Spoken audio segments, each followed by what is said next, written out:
Hola, hola, hola a todos. Es tu prima favorita, Bobby here. Welcome to the Cousins Corner. I am tu prima favorita, Bobby, and I just like to talk.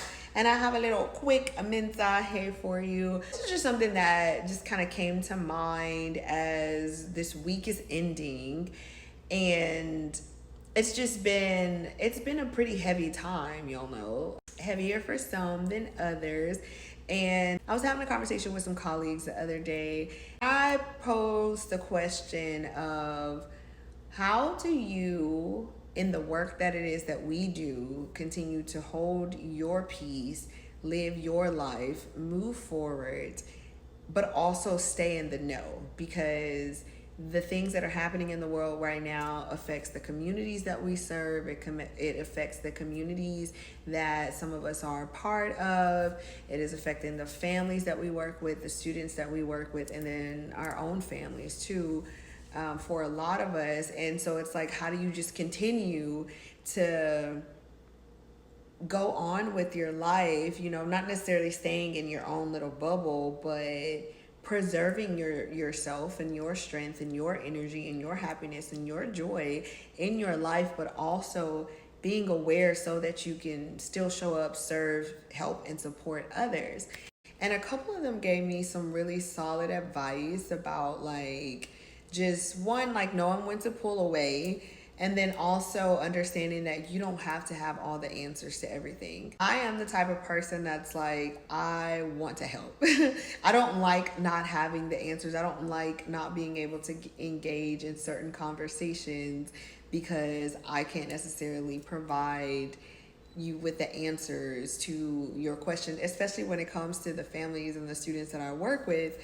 But it is important to understand that there are people who are on the ground that are doing the work. And by what I mean by that, because I'm doing the work too, but there are other resources, right? The specific thing that brought this thought up is that we were doing like presentations a couple of weeks ago, and one of the teachers came up to me afterwards and she was asking me questions about, our organization and what it is that we do and all of that. And then she starts, I don't want to say like dumping on me, but she starts asking me more questions about just with funding, and then the freeze of funding, and then money that's going into education or won't be going into education, and just all of these other questions that I don't necessarily have the answers to. I'm like, I'm on the groundwork, I'm on the student side. This is what I'm good at. Those questions you have are for, I don't know, let me point you into a different direction. And basically what my colleague was telling me, she was like, yeah, like whenever things are coming up like that, and sometimes people just need to talk because they just need to process as well.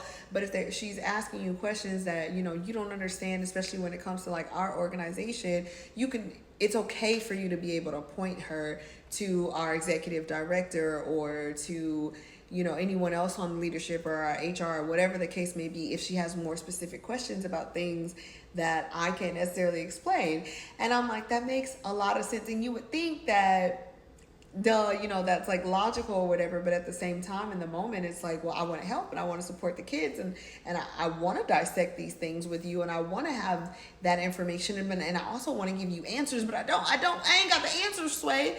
So just understanding that it's okay to not always have the answers, and it's also okay to just be like, I don't necessarily have, the answers to what it is that you're asking me, but I can point you to somebody who does.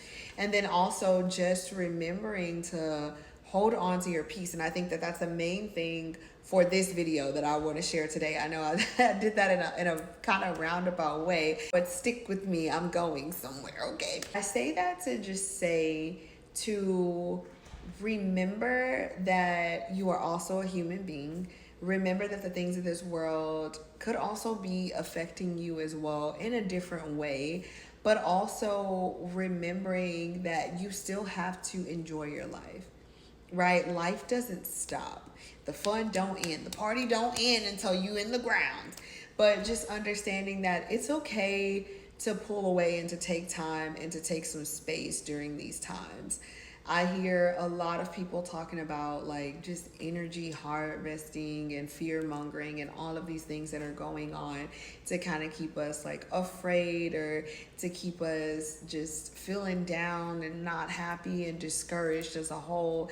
And we can't let those things get to us. And I don't want to say that as if I'm not aware of some of these things are literally knocking at our front doors. Like some of us, ICE is literally like knocking, literally right there. So I don't want to say that as if I'm dismissing that, but I'm saying if you do have a space that you can go to for peace, if you do have people that you can go to for comfort, if you are able to still live your life or enjoy aspects of your life, it is the time to kind of lean into those. Also, still like continue to be in the know, continue to be aware, continue to know what's going on around you, but we don't have to take in so much of the information and the fluff that is going on. You have to know when to step back. You have to know when it's time to be in the know and when it's time to not be in the know. And if that means, okay, I can't watch the news as much as I used to because there's just too much going on, it's too much for my mental, or I can't engage in certain conversations because it's just too much. When you're talking to coworkers or friends or even family members and they want to talk politics, but you work in policy and you're like, I don't really want to engage in this right now. Or people are asking you questions about, well, what about this? And what if this happens? And what if that happens? And it's like, I don't know. I don't know until it happens, you know? But I guess I just say that in a way to say, take time and take space for yourself. Like, be okay with still enjoying your life right now. Joy is a form of resistance. That's another thing that one of my other colleagues said.